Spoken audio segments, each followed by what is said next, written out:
ஈரானுக்கும் Israel America படைகளுக்கும் நடுவில் நடக்கக்கூடிய போருங்கிறது 3 வாரத்தை தாண்டிடுச்சு.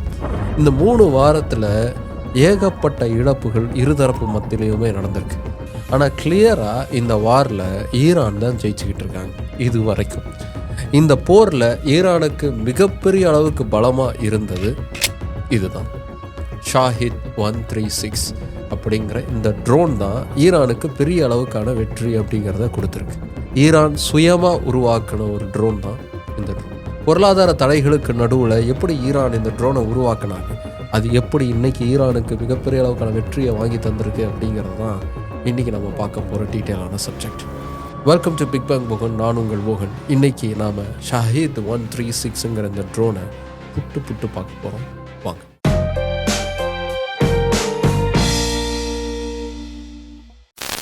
ட்ரோன் டெக்னாலஜி அப்படிங்கிறது ஒரு புது வார்ஃபேர். இந்த வெப்பன் அப்படிங்கிறது இன்றைக்கி பரவலாக எல்லா நாடுகளுடைய மிலிட்ரி ஆர்சனலையும் பயன்படுத்தக்கூடிய ஒன்றா மாறி இருக்கு. ஆப்ரேஷன் சிந்தூர் டைமில் நமக்கும் பாகிஸ்தானுக்கும் நடுவில் நடந்த போர்களில் ட்ரோன்ஸை அதிகமாக பயன்படுத்தியிருந்தோம் பாகிஸ்தானுக்கு எதிராக. அந்த நியூஸ்லாம் கூட நீங்கள் படிச்சிருப்பீங்க. இப்படி எதிரி நாடுகளுடைய எல்லைகளுக்குள்ளே பயணிச்சு போய் எதிரிகளுடைய டார்கெட்டை துல்லியமாக தாக்கக்கூடிய இந்த வகை ட்ரோன்களை காமகாசி ட்ரோன்ஸ் அப்படின்னு சொல்லுவாங்க. அது என்ன காமகாசி? இது ஒரு ஜப்பானிய வார்த்தை.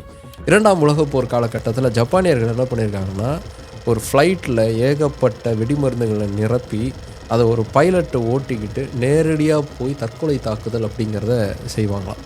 அப்படி தாக்குதல் பண்ணுற அந்த ஏரோப்ளைன்ஸை காமகாசி ஏர்ப்ளைன்ஸ் அப்படின்னு சொல்லுவாங்க. அதே பேரில் தான் இந்த ட்ரோனையும் குறிக்கிறாங்க. இந்த ட்ரோன் அப்படிங்கிறது ஒரு வழி பாதை மட்டுமே கொண்ட ட்ரோன்ஸ்.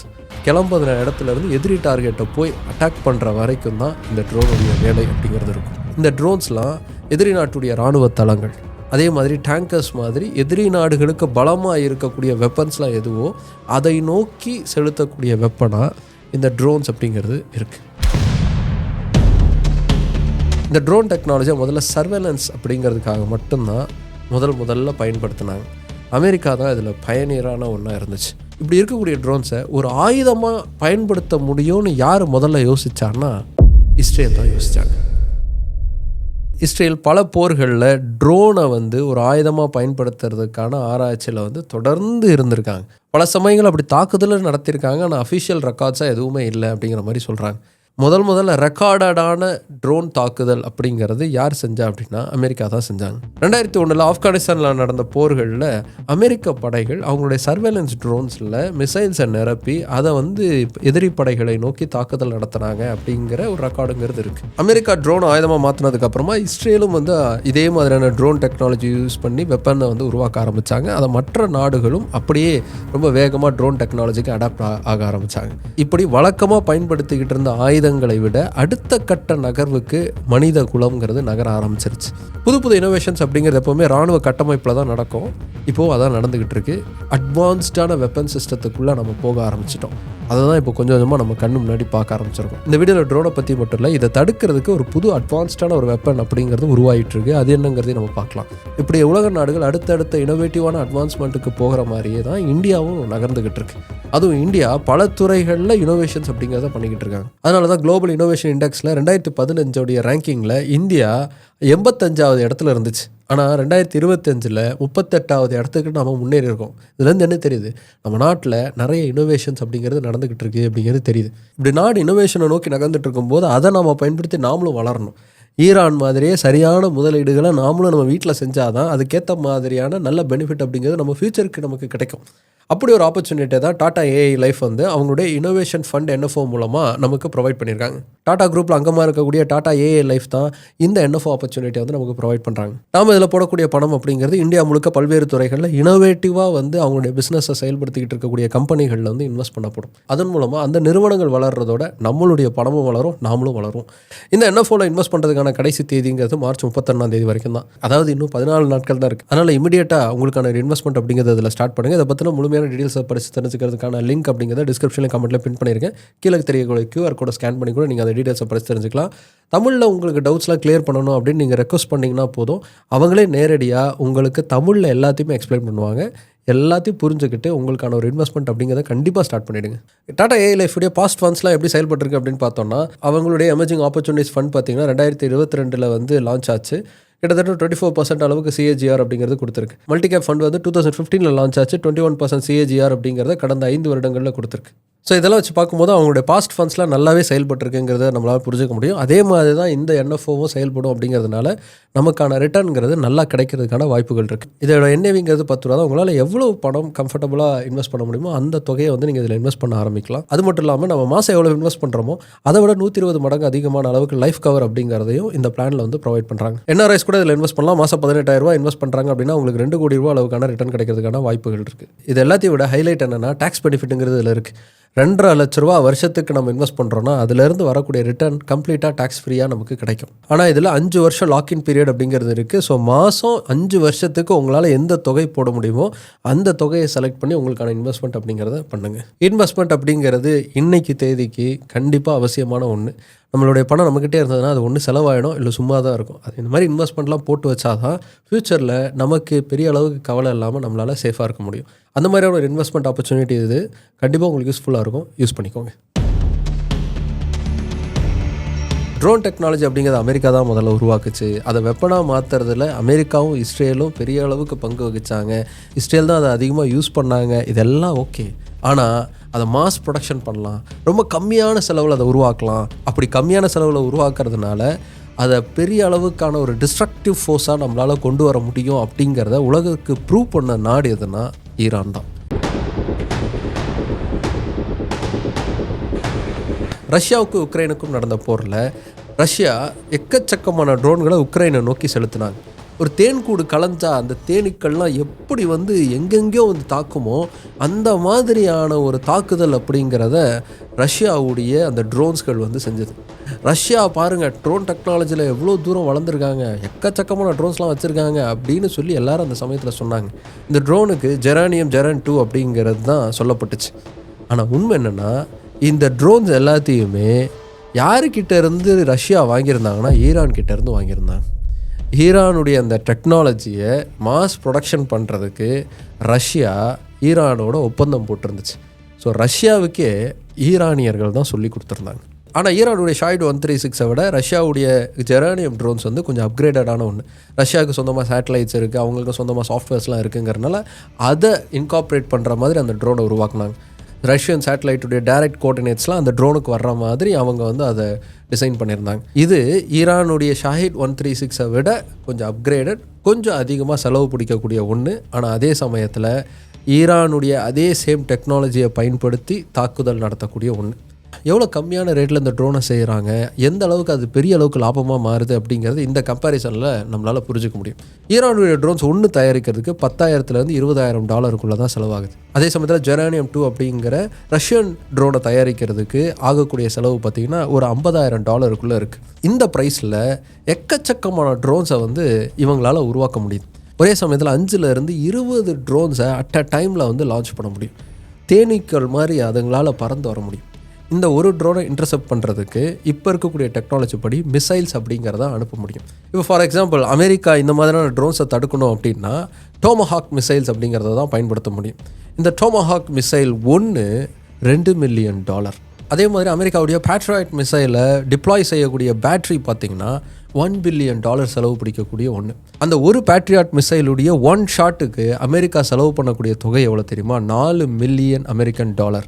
$20,000 கொண்ட ஈரானுடைய ஒரு ட்ரோனை தகர்க்கிறதுக்கு கிட்டத்தட்ட $4 மில்லியன் செலவு பண்ணுறாங்க அமெரிக்கா ஒரு மிசைல் செலவு பண்ணக்கூடிய காசில் 200 ட்ரோன்ஸை ஈரான் உருவாக்கிடுறாங்க. இதுதான் கம்பேரிசன். ஸோ இந்த வகை ட்ரோன்களை தடுக்கிறதுங்கிறது லிட்ரலி பயங்கரமாக செலவு பிடிக்கக்கூடிய ஒன்றா இருக்குது. ஏகப்பட்ட காசை இந்த ட்ரோனில் தடுக்கிறதுக்கே எதிரி நாடுகள் செலவு பண்ண வேண்டிய கட்டாயத்துக்கு தள்ளப்படுவாங்க. இது டிஃபென்ஸை பயங்கரமாக பலவீனப்படுத்தும். போர் விமானங்களை தாக்குறாங்கன்னா அது அந்த நாட்டுக்குமே பெரிய இழப்பு. ஏன்னா அதோடைய காஸ்ட்டும் ரொம்ப பெருசு, பைலட் இறப்பார், இதெல்லாம் இருக்குது. ஆனால் இந்த மாதிரியான ட்ரோன்ஸுக்கு பெரிய அளவுக்கான நஷ்டங்கிறது அதை உற்பத்தி பண்ணக்கூடிய நாடுகளுக்கு இல்லை. ஸோ இதனால தான் இந்த போரில் கூட பார்த்திங்கன்னா அமெரிக்கா ஆரம்பத்தில் பயங்கரமாக அதெல்லாம் தடுத்துக்கிட்டு இருக்கிற மாதிரியான சீன்ஸ்லாம் இருந்துச்சு. அயன் டோம் மூலமாக தடுத்தோன்னு இஸ்ரேல்லாம் வந்து மார்த்தட்டிக்கிட்டாங்க. ஆனால் அதுக்கப்புறமா கொஞ்சம் கொஞ்சமாக அது குறைய ஆரம்பிச்சிருச்சு. ஏன்னா அவங்களுடைய மிசைல் கையிருப்புங்கிறது கரைய ஆரம்பிச்சிருச்சு, செலவு அதிகமாக ஆரம்பிச்சிருச்சு. இதுக்கு மேலேயும் இதை செலவு பண்ண ஆரம்பித்தோம்னா சுத்தமாக எதுவுமே இல்லாமல் போயிடும், ஃப்யூச்சரில் பெரிய பிரச்சனை ஆயிரும் அப்படிங்கிறதுனாலேயே குறைக்க ஆரம்பிச்சிருப்பாங்க. ஆனால் அதே சமயத்தில் ஈரானை பாருங்கள், இந்த பிரச்சனையே கிடையாது. இருக்க இன்னும் ட்ரோன்ஸை உற்பத்தி பண்ணி அடித்து தள்ளிக்கிட்டே இருக்காங்க. இதுதான் ஈரானுடைய மிகப்பெரிய பலம். இந்த ஷாஹித் 136 ட்ரோனை எப்படி ஈரானியர்கள் சாத்தியமாக்குனாங்க? ஷாஹித் அப்படின்னா இஸ்லாத்துக்காக உயிர் தியாகம் பண்ணவர் அப்படிங்கிறத குறிக்கும். தன்னுடைய உயிரை இழந்து எதிரியை தாக்கி ஈரானை பாதுகாக்கக்கூடிய இந்த ட்ரோன் அப்படிங்கிறதுனால தான் இதுக்கு ஷாஹித் 136 அப்படிங்கிற பேரை ஈரானியர்கள் வச்சுருக்காங்க. இந்த ஷாஹித் 136 ட்ரோனை உருவாக்குறதுக்கு முன்னாடி ஈரான் பல முயற்சிகளை எடுத்தாங்க. 2011 ஆப்கானிஸ்தான்லேருந்து பறந்து வந்துக்கிட்டு இருந்த அமெரிக்காவுடைய லாக்ஹீட் மார்டின் RQ-170 சென்டினல் அப்படிங்கிற ஒரு ட்ரோனை ஈரானியர்கள் கேப்சர் பண்ணாங்க. ஈரான் ராணுவம் அதை கேப்சர் பண்ணிவிட்டு அதை வெளிப்படையாக பகிரங்கமாக ஒத்துக்கவும் செஞ்சாங்க. நாங்கள் அமெரிக்காவுடைய அந்த ட்ரோனை கேப்சர் பண்ணியிருக்கோம், அதை நாங்கள் ரிவர்ஸ் இன்ஜினியரிங் பண்ண போகிறோம், இதே மாதிரியான ட்ரோனை உருவாக்குறதுக்கான முயற்சியில் இறங்க போகிறோம் அப்படின்னு சொன்னாங்க. அமெரிக்காவுடைய ட்ரோன் மட்டும் இல்லாமல் இஸ்ரேலுடைய ஒரு சில ட்ரோன்ஸையும் வந்து கேப்சர் பண்ணாங்க. அதெல்லாம் ரிவர்ஸ் இன்ஜினியரிங் பண்ணுறதுக்கான முயற்சியில் இருந்தாங்க. அமெரிக்கா இஸ்ரேலில் உருவாக்கப்பட்ட ட்ரோன்களாகட்டும், அதே மாதிரி மற்ற நாடுகள் உருவாக்கிக்கிட்டு இருந்த ட்ரோன்களாகட்டும் செலவு அதிகம் பிடிக்கக்கூடிய ட்ரோன்களாக இருந்துச்சு. குறைந்தது $1 மில்லியன் மேலான செலவு வைக்கக்கூடிய ட்ரோன்களாக அது இருந்தது. சைனா இதே மாதிரியான ட்ரோன்ஸை உருவாக்கிக்கிட்டு இருந்தாங்க. சைனீஸ் கிட்ட இருந்தும் ட்ரோன்ஸை இம்போர்ட் பண்ணி அதையும் இன்ஜினியரிங் பண்ணுறதுக்கான முயற்சியில் இருந்தாங்க ஈரானியர்கள். ஏன் அதை உற்பத்தி பண்ணக்கூடிய நாடுகள்கிட்டேருந்து சிம்பிளாக வாங்கியிருக்கலாமே, ஏன் உற்பத்தி பண்ணணும்னு யோசிச்சாங்க. வழக்கமாக நாடுகள் வந்து மற்ற நாடுகள்கிட்டேருந்து ஆயுதங்கள் வாங்கினா அதை உள்நாட்டிலே தயாரிக்கிறதுக்கான முயற்சியில் இருப்பாங்க. ரஷ்யா வந்து எப்படி ஈரானுடைய டெக்னாலஜியை வாங்கி அவங்களே உள்நாட்டில் ஒரு ஆயுதம் உருவாக்குனாங்களோ அதே மாதிரி தான் எல்லா நாடுகளும் முயற்சி பண்ணணும். ஈரானும் அப்படி தான் முயற்சியில் இருந்தாங்க. ஆனால் அவங்களுக்கு ஒரு பெரிய சிக்கல்ங்கிறது இருந்துச்சு. என்னென்னா பொருளாதார தடைகள். அமெரிக்கா தொடர்ந்து பல பொருளாதார நெருக்கடிகளை ஈரானுக்கு கொடுத்துக்கிட்டு இருந்தாங்க. அவங்க நியூக்ளியர் ப்ரோக்ராமை டெவலப் பண்ணுறதுல இருக்காங்க, ஆயுதத்தை உருவாக்க போகிறாங்க, அணு ஆயுதத்தை உருவாக்க போகிறாங்க, அதனால் அவங்களுக்கு பொருளாதார தடைகள் விதிக்கிறோன்னு ஏகப்பட்ட நெருக்கடிகளை கொடுத்தாங்க. மூச்சு விடுறதுக்கே தவிச்சுக்கிட்டு இருந்தாங்க ஈரான். ஸோ பெருசாக அவங்களால செலவு பண்ண முடியாது. அதனால் செலவுகளை கம்மி பண்ணி அதே சமயத்தில் பெரிய அளவுக்கான பாதிப்பை ஏற்படுத்தக்கூடிய ஆயுதத்தை உருவாக்கணும், அப்படிப்பட்ட ஒரு ட்ரோனை உருவாக்கணும் அப்படிங்கிற ஒரு முயற்சியில் இறங்குனாங்க ஈரானியர்கள். அந்த முயற்சியில் உருவாக்கப்பட்டது தான் இந்த ஷாஹித் 136. அமெரிக்கா இஸ்ரேல் மாதிரியான மற்ற நாடுகள் உருவாக்கிக்கிட்டு இருந்த ட்ரோன்களை விட இது மொத்தமாக மாறுபட்டதாக இருந்துச்சு. இந்த ட்ரோனுடைய தோராயமான லென்த் பார்த்திங்கன்னா 3.56 மீட்டர். இதோடைய விங் ஸ்பேன் பார்த்தா 2.59 மீட்டர். ஆவரேஜாக ஒரு பர்சனோட கம்பேர் பண்ணும்போது இது ஓரளவுக்கு பெருசாக இருக்கக்கூடிய ஒரு ட்ரோன். இந்த ட்ரோன்களால் 20லேருந்து 50 கிலோ வெயிட் அப்படிங்கிறத கேரி செஞ்சுட்டு போக முடியும். 2000 கிலோமீட்டர் டிஸ்டன்ஸுக்கு இந்த ட்ரோன்களால் ட்ராவல் பண்ண முடியும். இந்த ட்ரோன்களுக்கு கீழே இனிஷியல் டேக் ஆஃப் கொடுக்கறதுக்கான ஒரு ராக்கெட் அப்படிங்கிறது பொருத்தப்பட்டிருக்கும். இந்த ட்ரோன்களுடைய ஹெட்டில் பார்த்தீங்கன்னா ஒரு கேமரா அப்படிங்கிறது இருக்கும். அதை தாண்டி முக்கியமான காம்போனன்ட்ஸ் அப்படிங்கிறதெல்லாம் ஹெட் போர்ஷனில் தான் வருது. இப்படி காம்பேக்டாக இருக்கக்கூடிய இந்த ட்ரோனை பறக்க வைக்கக்கூடியது எதுனா MD-550 அப்படிங்கிற ஒரு 2 ஸ்ட்ரோக் இன்ஜின். நம்ம மொப்பட்லலாம் பயன்படுத்தியிருப்போம்ல, அந்த இன்ஜினை தான் இதுக்கு பொறுத்திருக்காங்க ஈரானியர்கள். காஸ்ட்டை வந்து குறைக்கணும், அதே சமயத்தில் ப்ரொடக்டிவாக இருக்கணும் அப்படிங்கிறதுக்காக இந்த ஐடியாவை யோசிச்சிருக்காங்க. இந்த MD-550 இன்ஜின் அப்படிங்கிறத சைனா கிட்ட இருந்து மாஸ் ப்ரொடக்ஷன் மூலமாக ரொம்ப கம்மியான ரேட்டுக்கு அவங்க வாங்கியிருக்காங்க. இந்த இன்ஜின் மட்டும் இல்லை, இன்னும் இந்த ட்ரோனில் பயன்படுத்தக்கூடிய பல பாகங்களை வந்து சைனா கிட்ட இருந்து ரொம்ப சீப் ரேட்டில் தான் ஈரான் வந்து வாங்கியிருக்காங்க. ஏன்னா சைனா கிட்ட நீங்கள் எது கொடுத்தாலும் அதை மாஸ் ப்ரொடக்ஷன் பண்ணி தரக்கூடிய கெப்பாசிட்டிங்கிறது அவங்களுக்கு இருக்குது. ஸோ ஈரானுடைய தேவைக்கு ஏற்ற மாதிரி சைனா கிட்ட இருந்து அவங்களுக்கான ரா மெட்டீரியல்ஸ் அப்படிங்கிறது வந்துச்சு. அதை யூஸ் பண்ணி தான் இந்த ட்ரோன் அப்படிங்கிறத உருவாக்குனாங்க. இந்த இன்ஜின் மூலமாக 250 km/h ஸ்பீடில் ஈரான்லேருந்து இந்த ட்ரோன்கள் கிளம்பி அது எங்கே டார்கெட் ஃபிக்ஸ் பண்ணியிருக்கோ அந்த டார்கெட்டை போய் தாக்க போகுது. ஆரம்பத்தில் 2-3 ட்ரோன் வரும், ஈஸியாக தடுத்துடலாம் அப்படிங்கிற மாதிரியான ஐடியாவில் தான் அமெரிக்கா இஸ்ரேல் இருந்திருக்காங்க. அவங்க ப்ரீ பிளான்டாகவே இல்லை. ஈரான் கிட்ட இந்த அளவுக்கு குவான்டிட்டியில் ட்ரோன் இருக்கும், அவங்களால நினச்ச நேரத்தில் மாஸ் ப்ரொடக்ஷன் பண்ண முடியும். 4 நாட்கள்லேயே 2500க்கும் மேற்பட்ட ட்ரோன்களை அவங்களால உருவாக்க முடியும். அதுவும் இவ்வளோ மோசமாக பாதிப்புகளை சந்தித்ததுக்கு பிறகும் அவங்களுடைய பல ஆர்மி மெஷினரி உருவாக்கக்கூடிய ஃபேக்ட்ரிஸ் எல்லாமே அங்கே பாதிப்புகள் அடைஞ்சிருக்கு. அப்படி இருந்து ட்ரோன்களை அவங்க உருவாக்கிக்கிட்டு இருக்காங்க அப்படிங்கிறதான் அமெரிக்க அதிபரே ஒத்துக்கிட்ட ஒரு விஷயமா இருக்குது.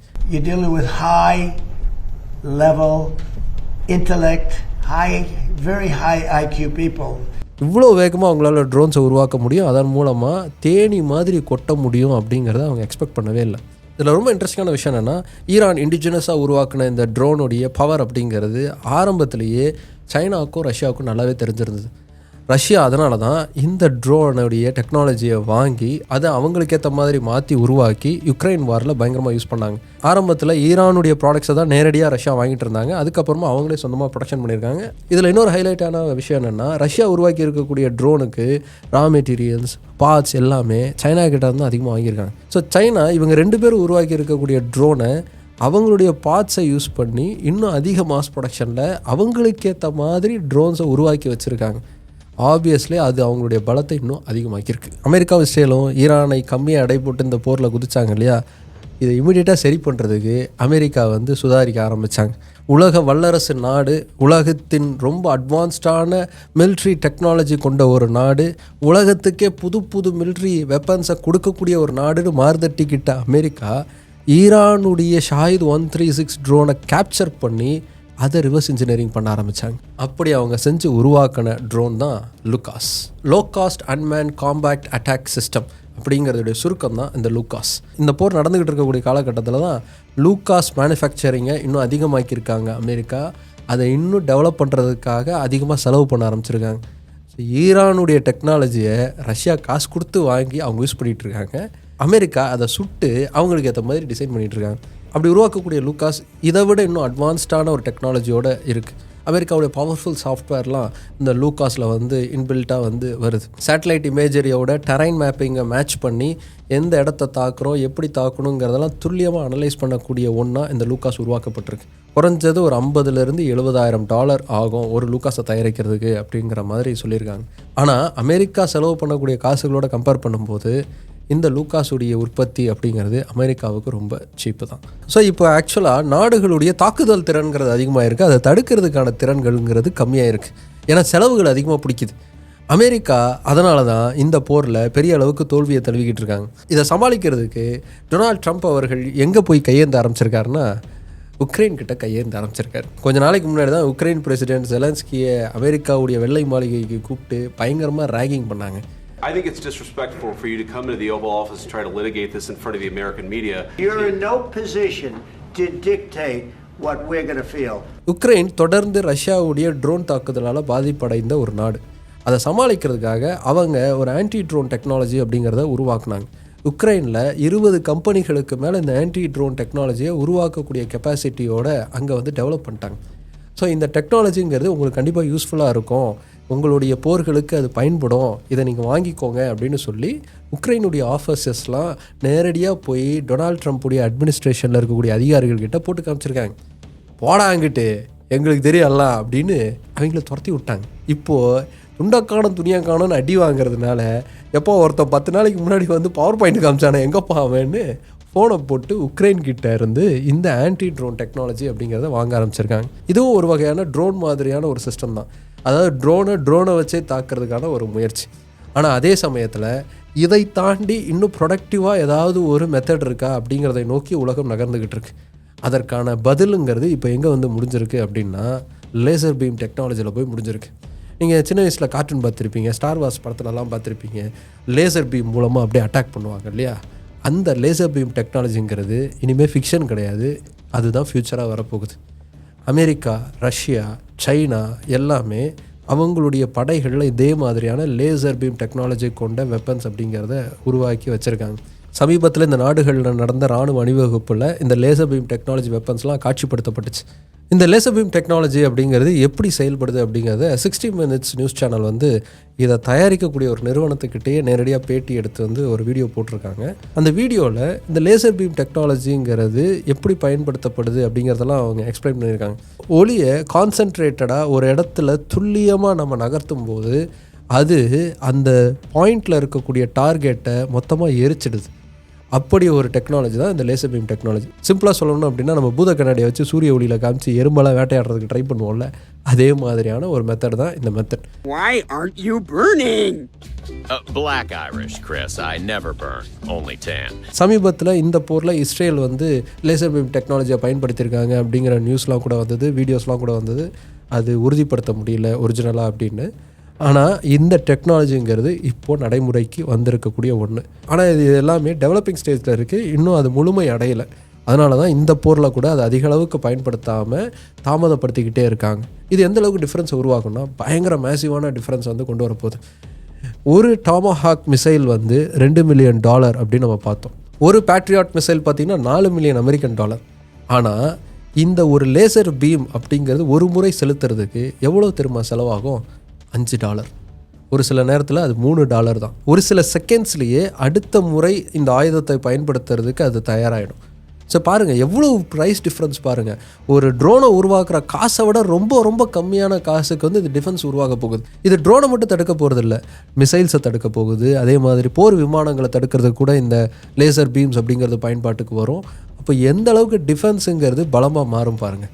ஃப்யூச்சரில் எனக்கு தெரிஞ்சு போர் வீரர்கள் ரொம்ப கம்மியான அளவுக்கு தான் பயன்பாட்டில் இருப்பாங்கன்னு நினைக்கிறேன். வெறும் வீடியோ கேம் மாதிரி ஒரு பக்கம் ட்ரோன் வரப்போது, ஒரு பக்கம் வந்து பீம்ஸ் பறக்க போகுது, நடுவில் ஹியூமனாய்டு ரோபோட்ஸ் வந்து சண்டை போட போகுது. சிம்பிளாக சொல்லணும் அப்படின்னா, நீங்கள் இந்த சின்ன வயசுலலாம் கேலக்ஸி கேம் ஆடிருப்பீங்க, இப்போ கூட ஃபோன்லலாம் இருக்கும். அந்த கேம் மாதிரி தான் வருங்காலத்தில் போருங்கிறது இருக்க போகுதுன்னு நினைக்கிறேன். இது ஒரு வகையில் நல்லது. போர் வீரர்களுடைய இழப்புங்கிறது நாடுகளுக்கு இருக்காது, செலவுகள் கொஞ்சம் குறையிறதுக்கான வாய்ப்புகள் இருக்குது. ஆனால் அப்பாவி மக்கள் பலியாகிறதுக்கான வாய்ப்புகள் அதிகம். ஏன்னா எந்த வகையில் தாக்குதல் நடந்தாலும், அதை தடுக்கிறதுக்கான முயற்சி நடந்தாலும் அதில் மக்கள் உயிர்கள் கண்டிப்பாக பாதிப்புகளை சந்திக்கும். அதனால் போர் நடக்காமல் இருந்தால் நல்லது. பார்த்தீங்களா, வெப்பன்ஸை உருவாக்குறதுக்கு மனுஷன் எப்படிலாம் யோசித்து அவன் மூளையை கசக்கி புதுசாக கண்டுபிடிக்கிறான்னு.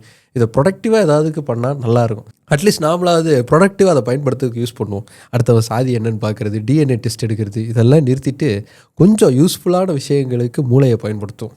அப்படி நம்ம மூளையை ஒழுங்கான விஷயத்துக்கு பயன்படுத்தினா தான் அது வருங்காலத்துக்கு நமக்கு ஒழுங்காக அது பலன் தரும்.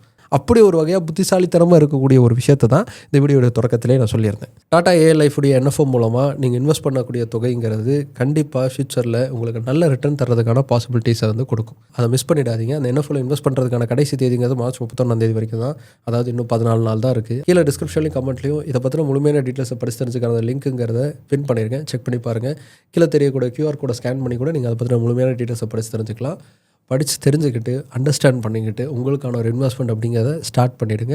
இன்வெஸ்ட்மெண்ட் அப்படிங்கிறது இன்றைக்கி சூழலில் ஒரு மஸ்ட்டாக இருக்குது. மறந்துடாமல் ஒரு இன்வெஸ்ட்மெண்ட் அப்படிங்கிறத ஸ்டார்ட் பண்ணிவிடுங்க. சரி, ஓகே. இப்போ ஷஹீத் 136 அப்படிங்கிற அந்த ட்ரோன் எந்த அளவுக்கு ஈரானுக்கு பலம் வாய்ந்ததாக மாறி இருக்குது அப்படிங்கிறத நம்ம பார்த்தோம். இப்போ அதோடைய அப்கிரேடட் வெர்ஷன் வந்து ஈரான் உருவாக்கிட்டு இருக்காங்கிற மாதிரி செய்திகள் வருது. அது நம்ம பொறுத்திருந்து தான் பார்க்கணும். சீக்கிரமாக அந்த போர் ஒரு முடிவுக்கு வந்தால் நல்லதாக இருக்கும். ஏன்னா இது தொடர்ந்து நடக்க உலகம் முழுக்க பெரிய அளவுக்கான ரிப்பிள் எஃபெக்டை உருவாக்கும். அது நம்மளால் தாங்கவே முடியாத சூழல் இருக்கும். தயவு செஞ்சு இந்த போரை சீக்கிரம் முடிவுக்கு கொண்டு வந்தாங்கன்னா ரொம்ப நல்லது. சீக்கிரம் அது முடிவுக்கு வரணும்னு நாமளும் கொஞ்சம் பாசிட்டிவாக யோசிச்சுட்ருப்போம். அடுத்து இன்னொரு இன்ட்ரெஸ்டிங்கான கண்டென்ட்டோட உங்களை வந்து பார்க்குறேன்.